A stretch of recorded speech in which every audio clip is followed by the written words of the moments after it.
বাড়ির আঙিনায় ও ছাদে বাঁশের মাচায় থোকায় থোকায় ঝুলছে বাহারি রঙের দেশি ও বিদেশি আঙুর।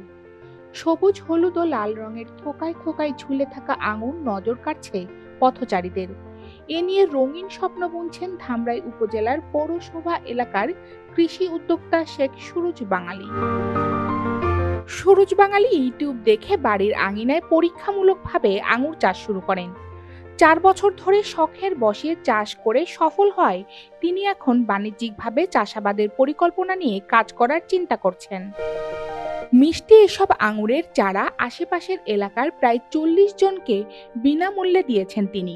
সামাজিক যোগাযোগ মাধ্যম সহ বিভিন্ন মাধ্যমে খবর পেয়ে দূর দূরান্ত থেকে মানুষ আসছেন আঙুর দেখতে ও চারা কিনতে।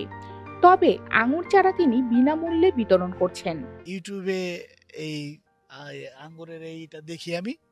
এই চ্যানেলটা দেখার পরে আমার এখানে থেকে একটু আমার এটার প্রতি আমি উদ্বুদ্ধ হই যে আমি আসলে দেখি আঙ্গুরটা আমি চাষ করতে পারি কিনা। তো যাই হোক অনলাইনে আমি যেকোনো এক জায়গায় থেকে এটা সংগ্রহ করি। পরে আমি আল্লাহ দিলে আমার এই ১ থেকে ২ জোপনা আঙ্গুর আসে। দেখি যে এটা না মিষ্টি।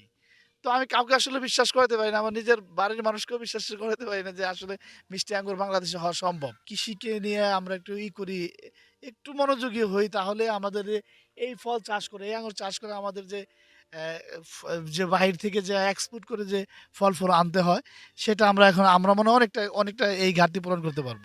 সুরুজ বাঙালি আরও জানান, আঙুর মিষ্টি হওয়ায় পরবর্তীতে ড্রামে করে প্রায় ৩০টি আঙুর গাছ লাগিয়ে এখন ভালো ফলন হচ্ছে।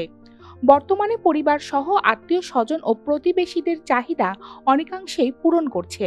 সরকারিভাবে প্রশিক্ষণ ও সহযোগিতা পেলে বাণিজ্যিকভাবে আঙুর চাষ করার আগ্রহের কথা জানান সুরুজ বাঙালি।